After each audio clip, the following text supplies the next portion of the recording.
Sunset बघा तिथं जाऊ, तिथं बसू सनसेट बघून तिथनं पण उतरलो. हां तिथनं भारी दिसतो, तिथनंच उलटं भारी दिसून मला वाटतं है ना. तर मित्रांनो आपण वरती आता पोचलेलो आहे आणि अशा तऱ्हेने ट्रेकिंग संपलेली आहे. जास्त काय ट्रेकिंग नाही आहे कडेपठारला, थोडीच आहे पण भारी वाटतं तेवढीच. संडेचं बऱ्यापैकी मी येतोच. कंप्लीट 1 तास लागला आपल्याला. 3 वाजलेत ना, 3 वाजून 10 मिनटं झालेली आहेत. आपण 2 वाजून 9 मिनटांनी चालू केलं तर कंप्लीट 1 तासात कंप्लीट केलं. एवढं बी काही जास्त ट्रेकिंग नाही, आपण तरी थांबत आलो मजा मस्करी करत.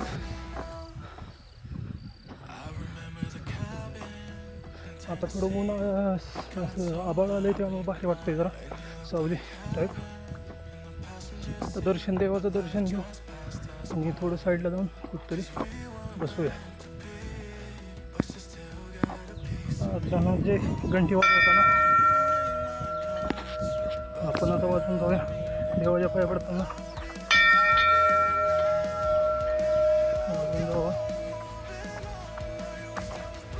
वरती गडावरती आल्यानंतर तुम्हाला खाण्यासाठी ऑप्शन वगैरे भरपूर भेटतील.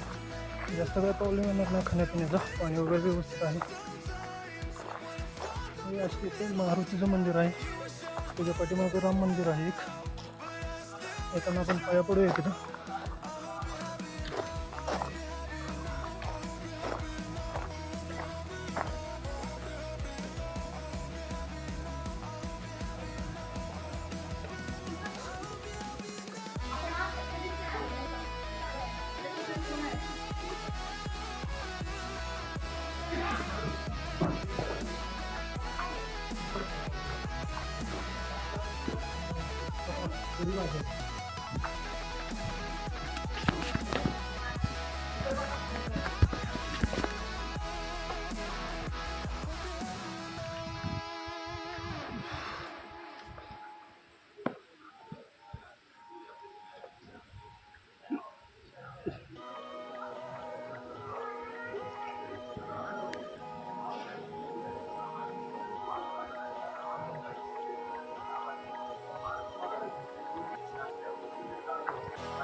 आज गर्दी काहीच नाही, कारण दसऱ्यामुळे काल जास्त गर्दी असते.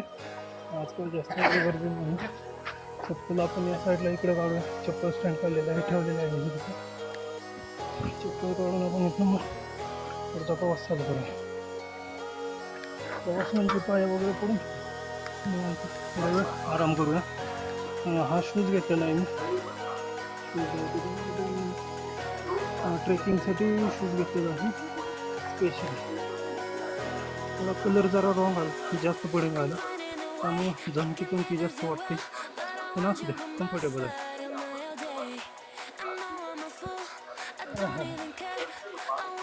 घेण्याचा अर्थ पहिला एक माझ्याकडे होता, पण हा कसा आहे अँकल वगैरे जास्त मोठा आहे, त्यामुळं पाय वगैरे मुरगळण्याची शक्यता कमी असते.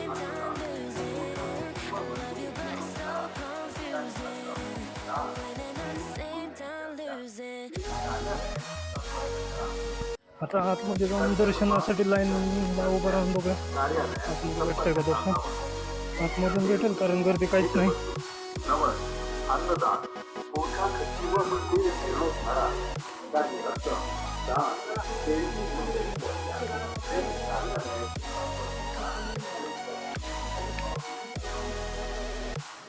बारीक दर्शन घेऊन आले बघू. व्हिडिओ आतमध्ये काढाय मला आहे बहुतेक, त्यामुळे नाही व्हिडिओकडे.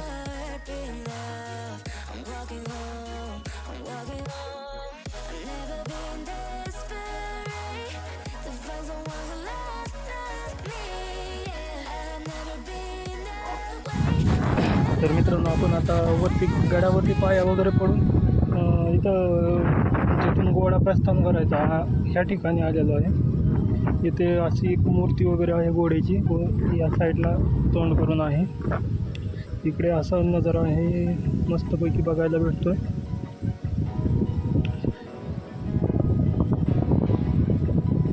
इकडून एक रस्ता पण आहे, इथून थोडं जवळ आहे, पण गाड्या कुठं लागते तिथं खाली काही सांगता येणार नाही. पण इकडल्या साईडून पण एक रस्ता दिसतोय मला, पाऊलवाट आहे खाली उतरण्यासाठी. तिकडून जरा कमी ट्रेकिंग आहे, जास्त काय वरती चढण्यासाठी गड नाही, किल्ला म्हणजे अवघड नाही. पण पलीकडल्या साईडून ज्या साईडून आपण आलो त्या साईडला थोडं जरा अवघड होतं. म्हणजे अवघड म्हणजे जास्त काय अवघड नाही, फक्त चालणं जास्त आहे. या साईडला थोडं कमी आहे, एवढंच फरक आहे.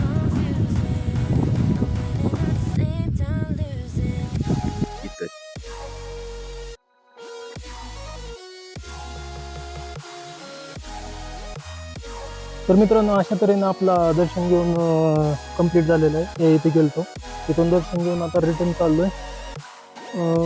हा व्ह्यू बघा. सनसेटसाठी मी इथं थांबणार आहे थोड्या वेळ, अजून 1 तासभर लागेल. 1 तास वेट करणार आहे आणि मग नंतर पुढे जाणार आहे. तर आपल्याला असे या ठिकाणाहून तिकडं या साईडला जायचं आहे आणि तो जो झेंडा दिसतो तिथं आपल्याला वेट करायचा आहे सनसेटचा. तिथून जरा जास्त भारी सनसेट दिसेन अशी अपेक्षा आहे, त्यामुळं तिथं चाललो आहे. नाहीतर इथं अजून एक पॉईंट होता, पण तिथून काही एवढं व्यवस्थित वाटलं नाही, म्हणून पुढे चाललो आहे आता. तर अशा प्रकारे आजचा दिवस मस्तपैकी एन्जॉयमध्ये गेलेला आहे, संडे हा. तर आपण त्याला सनसेटच्या ठिकाणी जाऊया, तिथून काही फोटोशूट वगैरे बी केलं तिथे.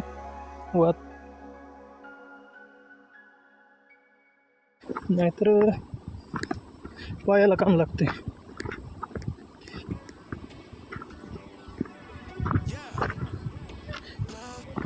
व परतीचा प्रवास आता चालू केला आहे आम्ही. अजून एक अर्ध्या तासात खाली उतरून गाडीवरती डायरेक्ट नॉनस्टॉप बारामती या प्लॅनिंगनं चाललो आहे.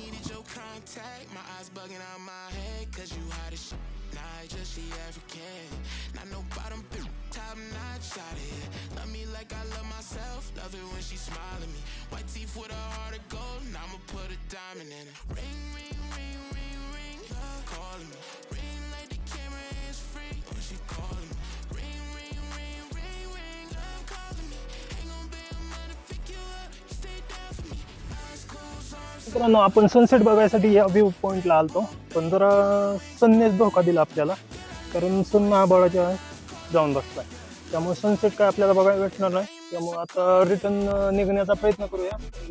म्हणजे निघूयात आता रिटर्न. आपण जास्त वेळ थांबण्याची काही आवश्यकता नाही किंवा थांबण्याची काही गरज नाही. आपण आता निघण्याच्या तयारीत लागूया व निघून खाली उतरूया.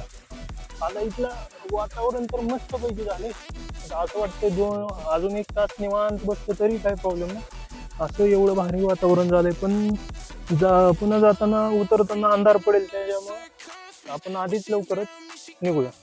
तर प्रवास करूया. धनांचा फोटो काय साठी पोजच देतो. त्याच्या आयफोनपेक्षा माझ्या व्ह्यूच्या मोबाईलमध्ये व्हिडिओ भारी निघतात, कसं नाही पण निघतात आहे भारी.